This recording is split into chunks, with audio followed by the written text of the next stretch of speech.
মানুহজনে টপা আৰু আন টপা লনি হয়নে নহয় গতিকে ধুনীয়া হ'ব মই স্বৰভংগ অভিনয়ৰ ওপৰত এইকাৰণেই প্ৰতিযোগীসকলক গুৰুত্ব দিবলৈ কৈছোঁ কিছুমান টেকনিক আছে মাত ফুটোৱাৰ কিছুমান তথাপি প্ৰবৃত্তি নাই অধৰ্মটো নিবৃত্তি নহয় হৃদিষ্ঠিত হুয়া তুমি যেন কৰাইবা স্বামী ঋষিকেশ কৰিওতে নয় ৰাম ঋষিকেশ কৰিওতে নয় ঘোষাই ভাগ মাতিল লক্ষ্য কৰিলোঁ বৰ উদণ্ড বৰ অসভ্য ব্যক্তি এজনে কৈছিলে উদণ্ড অসভ্য বুলি এইকাৰণে কৈছোঁ দুৰ্যোধনৰ মুখৰ পৰা ওলোৱা বাণী দৈপ্যায়ন হ্ৰদৰ তলত যেতিয়া লুকাই আছিলে শ্ৰীকৃষ্ণ গোসাঁইক হ্ৰদৰ তলৰ পৰা প্ৰশ্ন সুধিছে যে তুমিয়ে নেকি সেইজন ৰাখাল কৃষ্ণ যিজন কৃষ্ণই মোৰ মাতৃ গান্ধাৰীৰ বুকুত ৯৯টা চিতাৰ জুই জ্বলাইছে তুমিয়ে নে সেইজন কৃষ্ণ যিজনে কুৰুক্ষেত্ৰ মহাসমৰত অক্ষৌহিনী সেনা নিপাত কৰালা ৰঙা ৰাঙলী কৰালা সন্মুখৰ আসনত বহি আছে পৰম শ্ৰদ্ধাৰ আমাতকৈ জ্যেষ্ঠ গৌতম গোস্বামী ডাঙৰীয়া আগৰ প্ৰতিযোগিতামূলক যেতিয়া ভাওনা হয় তেতিয়া মই চিন্তা কৰি যাওঁ মোতকৈ আগত গায়ন কোনে কৰিব তেতিয়া যদি নামটো শুনো গৌতম গোস্বামী মোতকৈ আগত আছে বুলি প্ৰথমখন ভাওনা গৌতম গোস্বামী ডাঙৰীয়া কৰিব পিছৰখন মই কৰিম বুলি মোৰ বুকুখন ঢিপিং মাৰে তেনেকুৱা দিনৰ কথা লগতে আছে মৰমৰ ককাইদেউ উজ্জ্বল খনিকৰ ডাঙৰীয়া বিতুপন মৰমৰ ভাইটি আছে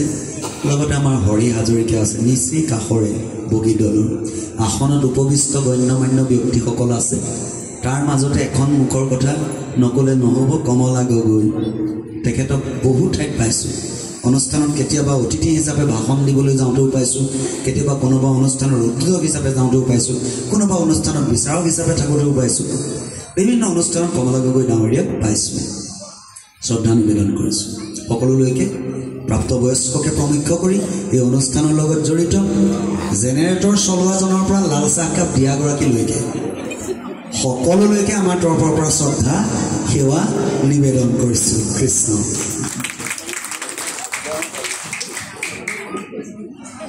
এতিয়া পোনপ্ৰথমে মই এষাৰ কথা নকৈ নোৱাৰোঁ বৰ সুন্দৰ মন্তব্য ৰাখিছিলে উপৰোক্ত বক্তা আমাৰ কমলা গগৈ ডাঙৰীয়াই যে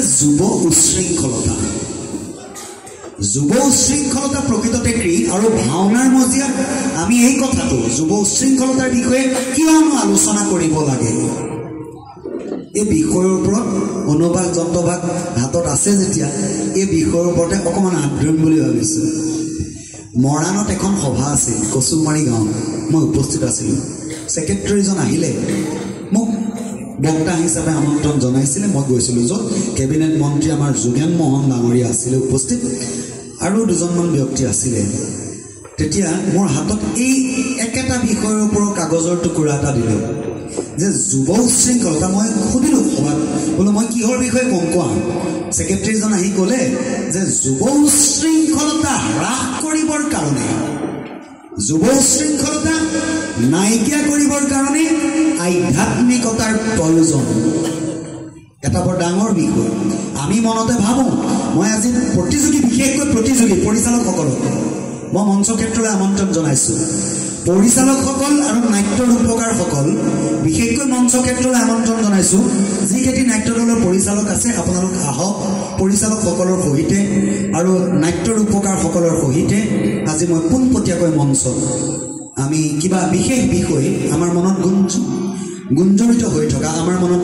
ভাবি থকা কিছুমান বিষয় আলোচনা কৰিম বুলি ভাবিছোঁ সেয়েহে সন্মানীয় কেউজন পৰিচালকক পৰম শ্ৰদ্ধাৰে আমি মঞ্চ ক্ষেত্ৰলৈ আমন্ত্ৰণ জনাইছোঁ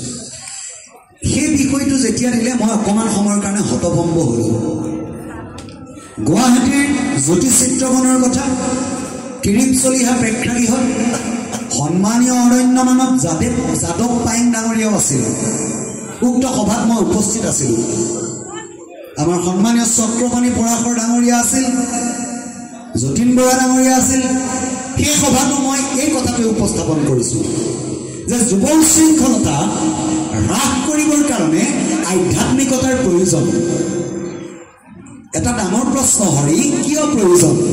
আজি কণকণ মইনাই ইয়াত বহুতে ভাও গালে, কণকণ মইনা অজস্ৰ ইয়াত ভাও গালে, কিন্তু তেওঁলোকক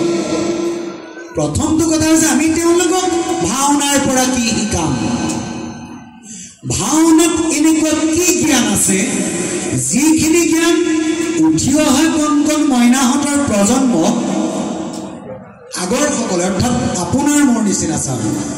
আপোনাৰ মোৰ আজি কমলা গগৈ ডাঙৰীয়া, আজি উজ্জ্বল খনিকৰ ডাঙৰীয়া, হৰিৰ নিচিনা ল'ৰাই, বিতুপনৰ নিচিনা ল'ৰাই, সভাপতি মহোদয়ৰ নিচিনা বৰদেউতাজনে উঠি অহা কণকণ মইনাহঁতক ভাওনাৰ পৰা কি শিকাম? এই যে যুৱ উশৃংখলতা বুলি কোৱা হৈছে, মই এটা কথাই আপোনালোকক এই অভাজনৰ তৰফৰ পৰা জনাওঁ, আমি ভাবোঁ নেকি টেটুগুৰিলৈকে মদ খাওঁ, খাল এটাত শুই থাকোঁ, ঘৰৰ গৰু গাই সকলো বিকি দিলোঁ, মাটি দুডৰা আছিল, দুকঠা আছিল, তাকো বিকিলোঁ, দেৱালী হ'ল, দেৱালীত ৰাতি জুৱা খেলত বহিলোঁ, বহি পেলাই সমস্ত ঘৰৰ সা সম্পত্তি জুৱা খেলত দি দিলোঁ। অকল সেয়াই যুৱ উশৃংখলতা বুলি আমি ভাবোঁ নেকি? আমি সেয়াই ভাবোঁ। গাঁওখনৰ চেঙেলীয়া ডেকাজন দেখিলে কাৰোবাক ঘোঁচা মাৰি দিলে ভাবোঁ আমুকৰ পিতেক বৰ অসভ্য দেই, আমুকক ঘুচিয়াই দিলে।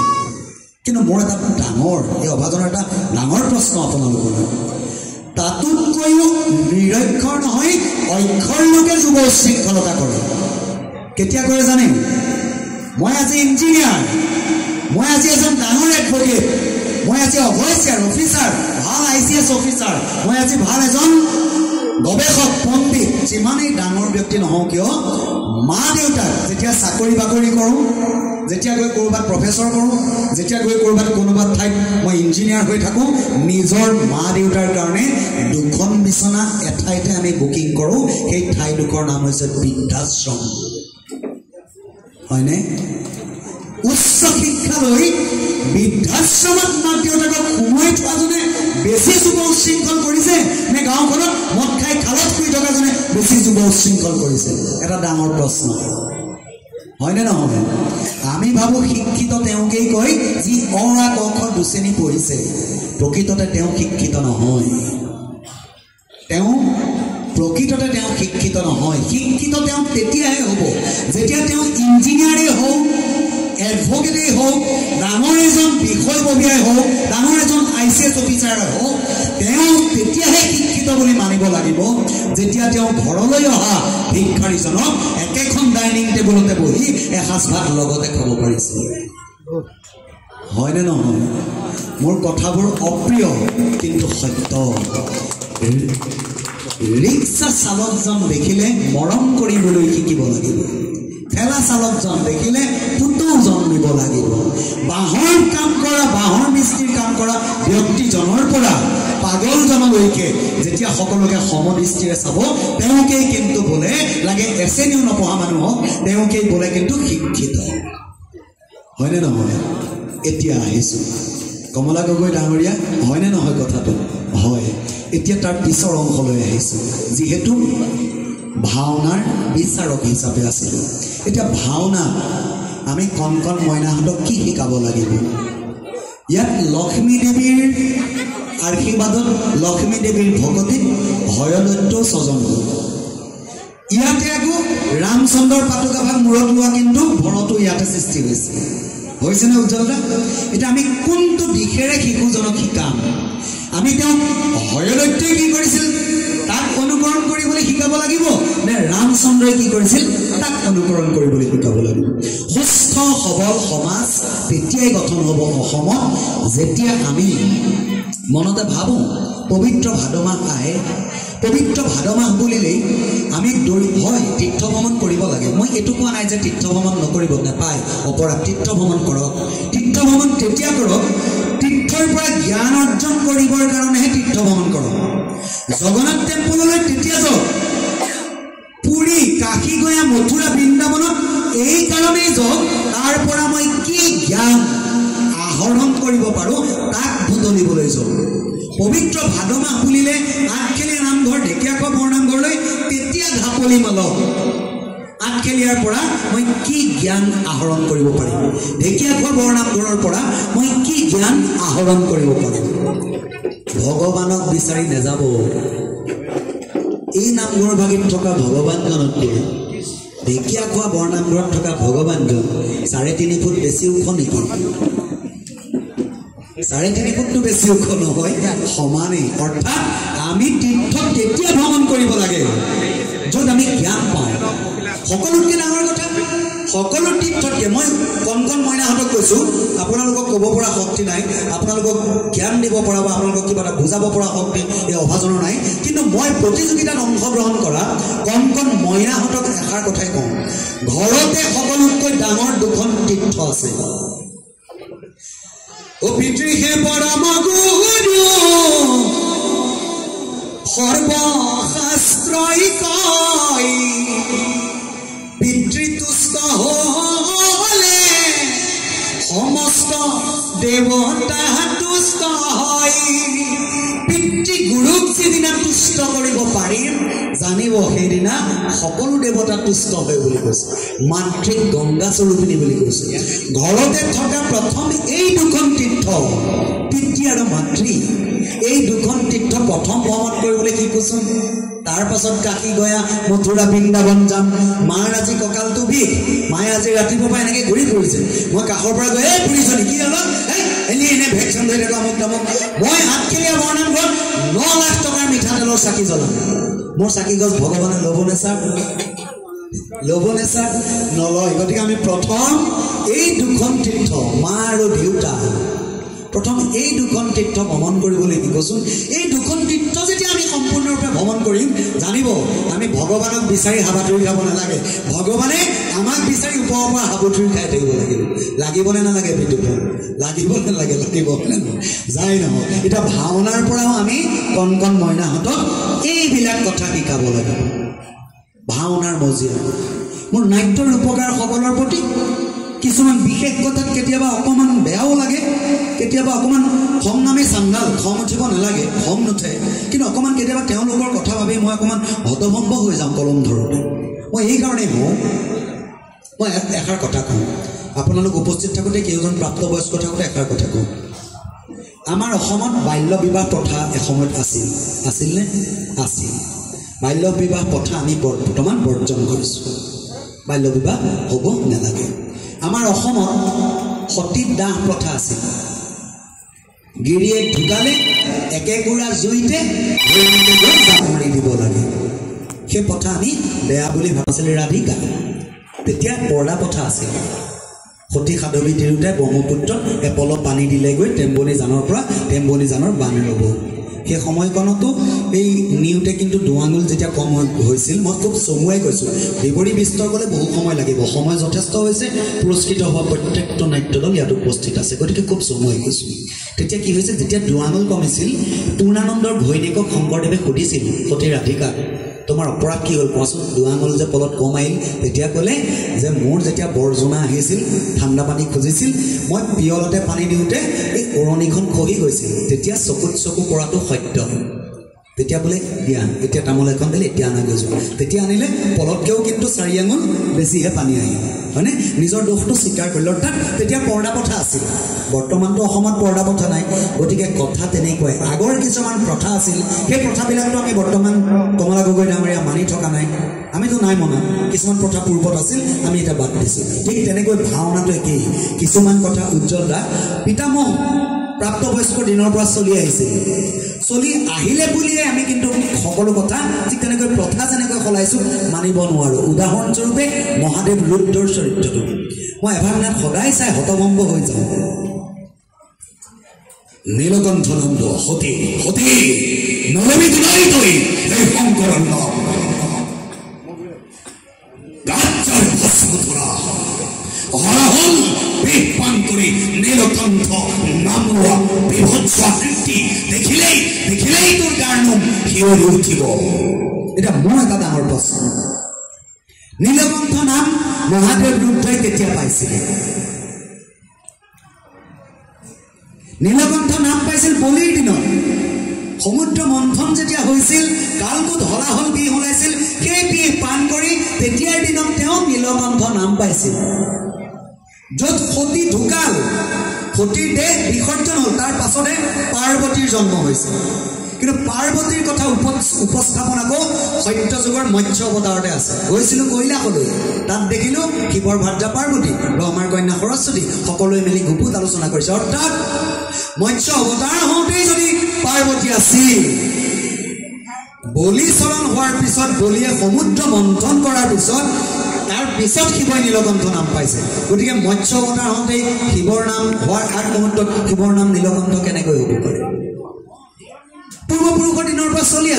চলি আছিল বুলিয়ে মানি ল'ব আমি নোৱাৰোঁ মই এটা কথা ইয়াত মানি লৈছোঁ এইটো কথাৰ কাৰণে কাৰণ সমিতিয়ে পাণ্ডুলিপি নিৰ্বাচন কৰিছে তাৰ পাছত পাণ্ডুলিপি কৰিবলৈ সমিতিয়ে দিছে গতিকে তাত মাত মাতিব নোৱাৰোঁ প্ৰতিযোগীবিলাকে ক'ব যে আপোনালোকে আগতে কিয় নক'লে আমাৰ পাণ্ডুলিপিত যদি ভুল দেখিছে আগতে কিয় নক'লে কিন্তু আজি এইকাৰণে কৈছোঁ অনাগত ভুল ভৱিষ্যতৰ দিনত পাণ্ডুলিপি বিচাৰক আজি মই দেখিলোঁ হৰি হাজৰিকা বহি আছে হৰি হাজৰিকাই বহুত তথ্য সহকাৰে চাই আছে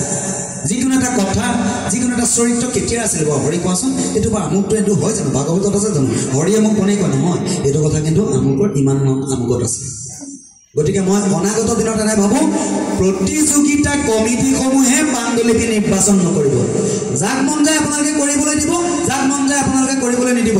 পাণ্ডুলিপি বিচাৰ কিন্তু প্ৰকৃততে বিচাৰকৰ মজিয়াত হ'ব লাগিব নহ'লে এনেকুৱা হয় প্ৰতিযোগী দলটো আহিছে ৫,০০০ টকা জইন ফিজ দি দিছে কৰিবলৈ দি দিছোঁ হৈ গ'ল তাৰপিছত আমি একো মাত মাতিব নোৱাৰোঁ তাত যদি গৰুৱে গাখীৰ দিয়ে এতিয়া গৰুৱে অমৃত দিয়ে বুলি যদি লিখি আনে তেতিয়া আমি মানি ল'ব পাৰিম নেকি এটা প্ৰশ্ন মই সন্মানীয় বিচাৰকসকললৈ এটা প্ৰশ্ন গৰুৱে গাখীৰ দিয়ে আপুনি যদি কয় গৰুৱে গাখীৰ নিদিয়ে নহয় গৰুৱে ফেনাইলহে দিয়ে মানি ল'ম নেকি আপুনি মানি ল'ব পাৰিব নেকি গতিকে পাণ্ডুলিপি বিচাৰ প্ৰক্ৰিয়াটো সম্পূৰ্ণ বিচাৰকৰ আওতাত এই মজিয়াত হ'ব লাগে মোৰ মতে মই এইটো মনত ভবা এটা কথা মৎস্য অৱতাৰে সাপ দিয়া হৈছে লক্ষী ৩ যুগৰ কাৰণে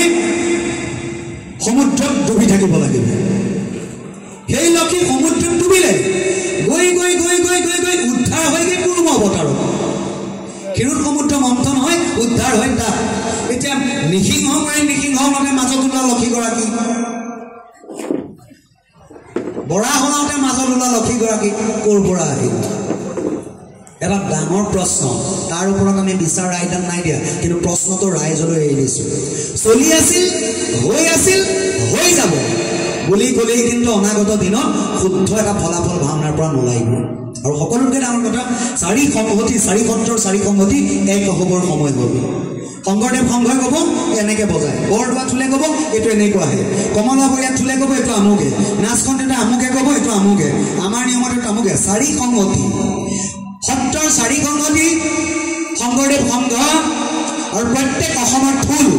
যিদিনালৈকে একগোট নহয় সেইদিনালৈকে ডাঙৰ সভা পাতি ডাঙৰ ভাষণ দি থাকিলেও কিন্তু ভাওনাৰ প্ৰতি বিচাৰ প্ৰক্ৰিয়াৰ এটা শুদ্ধ সিদ্ধান্ত বা সংবিধান ওলাব নেকি হৰি ওলাব নেকি নোলাব গতিকে এই আপাহতে আজিৰ এই মজিয়া ক্ষেত্ৰৰ পৰা এটা কথাই কামনা কৰিছোঁ প্ৰত্যেক নাট্য দলৰে পৰিচালকসমূহ মই দেখোঁ যেতিয়া ভাষণতো অৱস্থাত থাকোঁ পৰিচালকসকল নাথাকে কিছুমান কথা পাতিবলৈ মন যায় কিন্তু নাথাকে উপস্থিত প্ৰতিযোগীসকল লাগে চাৰিওফালে চাই থাকোঁতে প্ৰতিযোগীবিলাকৰ মুখ দেখিবলৈ লাগে তেতিয়া মনটো ভাল লাগে কথা কওঁতে কিন্তু তাত নেপাতে আজিকালি আকৌ কথা বতৰা এটা বেলেগ নাট্য সেইটোৱে হ'ল লেপৰ তলত টিক টিক কৰি পেলাই ফেচবুকৰ আলোচনাই ভাওনাক শুদ্ধ ৰূপ দিব নোৱাৰে হোৱাটছআপত পৰা গালিয়ে ভাওনাৰ শুদ্ধ ৰূপ দিব নোৱাৰে ভাওনাৰ যদি প্ৰকৃত এক ৰূপ লাগে ভাওনাৰ যদি প্ৰকৃত শুদ্ধতা বিচাৰিবলৈ যাওঁ ৪ সংহতিক এক কৰক আৰু নহ'লে এনেকুৱা মুকলি মঞ্চলৈ খোলাকৈ আহক যে প্ৰজ্ঞান প্ৰতি বৰুৱা আপুনি ইমান সময় আমুক বিষয়টোৰ ওপৰত সোধে মোৰ কিন্তু আমুক বিষয়টো আপোনাৰ কথাত মোৰ মান্তি নহ'ব তেতিয়া ইয়াতে আপোনালোকক অনুবাদ যন্ত্ৰৰ যোগেদি মুকলিকৈ আপোনালোকৰ পৰা জানিবলগীয়াখিনি আমি লগত লৈ যাব পাৰিম আৰু আমাৰ পৰাও যদি ভাল কিবা বিচাৰি পায় বেয়াখিনি কথা নকওঁ বেয়াখিনি নল'ব প্ৰজ্ঞান প্ৰতিম বৰুৱা বেয়াখিনি গ্ৰহণ কৰিব নালাগে যদি প্ৰজ্ঞান প্ৰতিম বৰুৱাৰ পৰা ভাল কিবা পায় তেন্তে আহক এই মঞ্চতে গ্ৰহণ কৰক আপোনালোকৰো ভাল লগাখিনি এই মঞ্চতে গ্ৰহণ কৰি মই ঘৰলৈ টোপোলা বান্ধি লৈ যাম অন্যথা ছ'চিয়েল মিডিয়া যোগে ফেচবুকৰ যোগেৰে লেপৰ তলৰ পৰা কিটিক মোবাইল টিপি নহ'ব বেয়া নাপাব সেয়াই কথা আৰু অপৰাধখিনি মাৰ্জনা কৰিব মোৰ খুব ভাল লাগিল গৌতম গোস্বামী ডাঙৰীয়ায়ো কেইটামান বহুত গুৰুত্বপূৰ্ণ বিষয়ৰ ওপৰত কথা ক'লে আমাৰ কমলা গগৈ ডাঙৰীয়ায়ো বহুত গুৰুত্বপূৰ্ণ কেইটামান বিষয়ৰ ওপৰত কথা ক'লে বিশেষকৈ ভাল লাগিল আজিৰ সভাখনত সকলোৰে উপস্থিতি দেখি মই জয়জ্যোতি উদ্যোক্তা মণ্ডলীক মই ধন্যবাদ জ্ঞাপন কৰিছোঁ ইমান এখন সুন্দৰ আসন ইমান ধুনীয়াকৈ আনি যিখন আসনাধিষ্ঠ কৰালে সিমানৰ আমি যোগ্য নহয় মই আকৌ ঘৰত আছিলোঁ এইগাৰ তাৰ ঘৰত থাকোঁতে সদায় কওঁ ভাত কিহে খোৱালি আজি আকৌ কাইলৈ মাংস লাগিব পৰহিলৈ আকৌ মাছ লাগিব সি আকৌ মিছাৰ ক'ব নাপায় চব চুকাৰ ধৰে দেই পিলো বুলি মৰমতে মাতে সকলোৱে গতিকে ল'ৰাটোৰ ভৱিষ্যত অনাগত দিন ভাল হওক এখন সুখৰ সংসাৰ হওক এগৰাকী সুন্দৰী গাভৰু ছোৱালীৰ লগত বিবাহ হওক তাকে কামনা কৰিছোঁ সদৌ শেষত সকলোৰে নামঘৰ মজিয়াৰ পৰা আশীৰ্বাদ দিছোঁ দেই গতিকে যদি কাৰোবাৰ নহয় নাৰদৰ নহয় মই এতিয়া অভিনয় কৰি দিছোঁ দেই নাৰদ গাওঁ বাৰু যথেষ্ট কিন্তু মই অভিনয় কৰিছোঁ মই এইকাৰণে অভিনয় কৰিবলৈ ওলাইছোঁ সাত্বিক বাচিক আংগিক আহাৰ্য 4 প্ৰকাৰৰ অভিনয়ৰ ভিতৰত সাত্বিক অভিনয় কিন্তু 8টা ভাগত বিভক্ত কৰিছে বৈবৰ্ণ বেপথু অশ্ৰুকল স্তম্ভ ছেদ স্বৰভংগ আৰু ৰোমাঞ্চ হয়নে এই 8টি প্ৰকাৰৰ অভিনয়ৰ ভিতৰত অভিনয় ৰসৰ সম্পৰ্কে কোৱা নাই দেই ৰস নপকৰ ৰসৰ সম্পৰ্কে কোৱা নাই আজি চিংগাৰ ৰস বীৰ ৰস কৰুণ ৰস ভয়ানক ৰস এইবিলাকৰ বিষয়ে মই কোৱা নাই মই ক'বলৈ গৈছোঁ অভিনয়ৰ ভাগকেইটা অভিনয়ৰ ভাগকেইটাৰ সাত্বিক অভিনয় 8টা প্ৰকাৰৰ ভিতৰত স্বৰভংগ অভিনয়ৰ বিষয়ে ক'বলৈ ওলাইছোঁ মই স্বৰভংগ অভিনয় এইকাৰণে নিৰ্বাচন কৰি লৈছোঁ যে আজি স্বৰভংগ অভিনয়ৰ ওপৰত ক'ম কাৰণ সৰহসংখ্যক 70 সংখ্যক ভাওনা প্ৰতিযোগীৰ গণ্ডগোলটো থাকে তাতেই কান্দিলে কথা বুজি নাপায় উদাত্ত কণ্ঠত চিঞৰি যেতিয়া কাৰোবাক গালি পাৰে কথা বুজি নাপায় পাণ্ডুলিপি চাবলগীয়া হয় আজিৰ শিশুসকল কালিলৈ কিন্তু একোজন অসমৰ খ্যাতনামা ব্যক্তি হ'ব একোজন সুনাগৰিক হ'ব এইটো কথা নহয় যে আজিৰ শিশুসকলক দেখা কিবা এটা আমকটো দেখিলোঁ দে তাৰ ভুলটো দেখিও আমি ধুনীয়া ধুনীয়া হ'ব দে বা এটা লৈ থোৱা নামটো আমাৰ নহয় কাৰণ অনাগত ভৱিষ্যতৰ দিনত সেই ঠাইখন যিখনত আমি তেওঁলোকৰ কিবা এটা বেয়া দেখিছোঁ যিখনত তেওঁলোকৰ ঋণাত্মক গুণ এটা দেখিছোঁ তাক পোন কৰি দিয়াটোহে বিচাৰকসকলৰ কৰ্তব্য বুলি হ'ল সেইকাৰণে মই ধন্যবাদ সেইকাৰণে মই স্বৰভংগ অভিনয়টো বাছি লৈছোঁ হৰিচন্দ্ৰ মই এওঁলোকৰ ঘৰত এবাৰ অভিনয়টো কৰিছিলোঁ হৰিচন্দ্ৰ শ্মশানত আছিল ইয়াত নথকা পাণ্ডুলিপি এভাগ লৈছোঁ দেই থকা এভাগ ল'লে আকৌ ক'ব নহয় আমাকে পনে পনে ক'লে বুলি সেইকাৰণে ইয়াত কোনভাগ পাণ্ডুলিপি নাই কৰা এই নাই কৰা পাণ্ডুলিপি এভাগ লৈছোঁ স্বৰভংগ অভিনয়ৰ বিষয়ে ক'বলৈ চাউণ্ডৰ ল'ৰাজনৰ কাৰণে হাত চাপৰি এটা দিয়ক বহুত কষ্ট কৰে এতিয়া হাত চাপৰি অনুষ্ঠান কৰে মানুহজনে টপা আৰু 8 টপা লনি হয়নে নহয় গতিকে ধুনীয়া হ'ব এতিয়া স্বৰভংগ অভিনয়ৰ বিষয়ে এইকাৰণে কৈছোঁ হৰিচন্দ্ৰ শ্মশানত আছিল নিজৰ ঘৈণীয়েক হত্যা বামুণক বিকি দিলে চিনা পৰিচয় নাই দুইজনৰে চিনা পৰিচয় নাই হত্যাৰ পুত্ৰ আছিল ৰোহিতক খুটিলে সাপে হত্যেও মৃতপুত্ৰক লৈ গৈছে নিজৰ গিৰিয়েক থকা শ্মশানলৈ বচন কেইফালি অসমীয়া ভাষাৰ ভাওনাৰ অকণমান আঁৱৰাই দিছোঁ ভুলখিনি শুধৰাই গ'ল সত্যা সোমাইছে মই স্বৰভংগ অভিনয়ৰ ওপৰত এইকাৰণেই প্ৰতিযোগীসকলক গুৰুত্ব দিবলৈ কৈছোঁ কান্দিলে মাত নুফুটা হয় যে কিছুমান টেকনিক আছে মাত ফুটোৱাৰ কিছুমান টেকনিক আছে চেপা মাৰি গলাৰত ৰাখি ধৰি নুফুটা যেন মাত যদি কেতিয়াবা কষ্ট হৈ ফুটাই তুলিব পাৰি মই সেইকাৰণে স্বৰভংগ অভিনয় বাছি লৈছোঁ সব্যাই কৈছে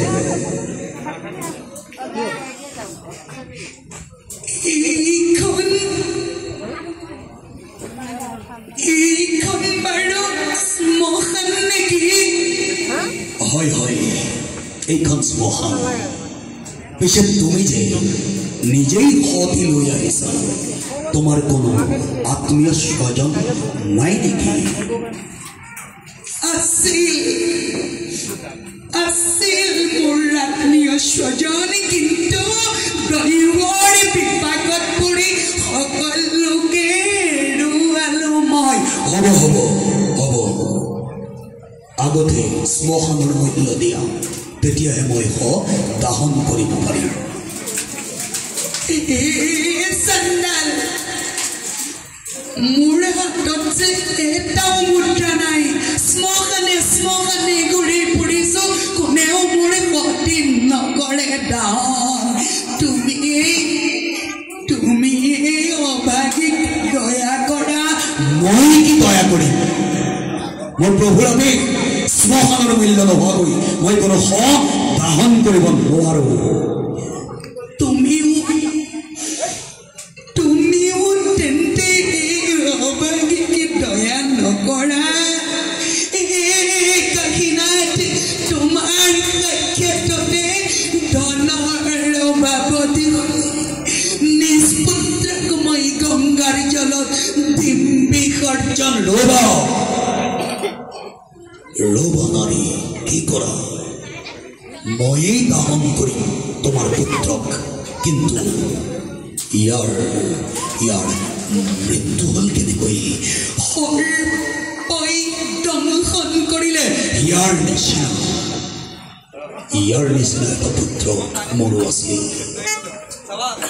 দৈৱৰ বিপাকত পৰি পুত্ৰ পত্নী সকলোকে হেৰুৱালে মই মোৰ পত্নীৰ দৰে পতিব্ৰতা তিৰোতা আজিলৈকে মই কাকত দেখা পোৱা নাই ৰাতি প্ৰায় শেষ হৈ আহিছে পুৱাৰ আগত ঘূৰি যাব লাগিব যদিহে তোমাৰ অন্তৰত দয়া উপজিছে সোনকালে সতী কৰা দাহন হ'ব দেৱী নাকান্দিবা দিয়া সতী মোৰ ফালে আগবঢ়াই দিয়া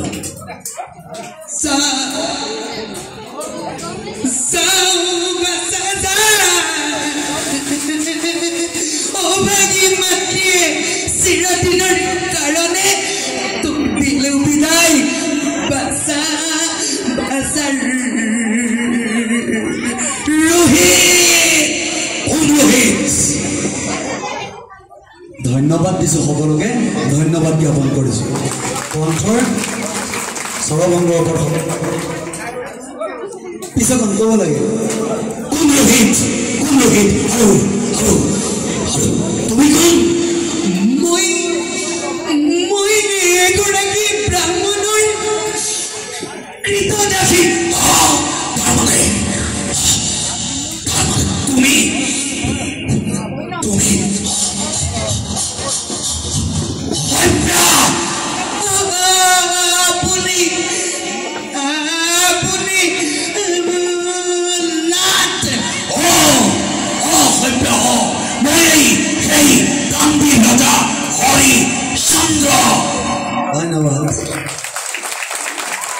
ধন্যবাদ জ্ঞাপন কৰিছোঁ ধন্যবাদ মোৰ ক'বলগীয়া ব্যৱসায় সামৰণি মাৰিছোঁ আৰু অসন্তোষখিনি আপোনালোকে নাইকিয়া কৰিব কৃষ্ণ দেই আৰু অনাগত দিনত আশা কৰিছোঁ আপোনালোকৰ আশীৰ্বাদ সদায় ক্ষীৰত থাকিব কৃষ্ণ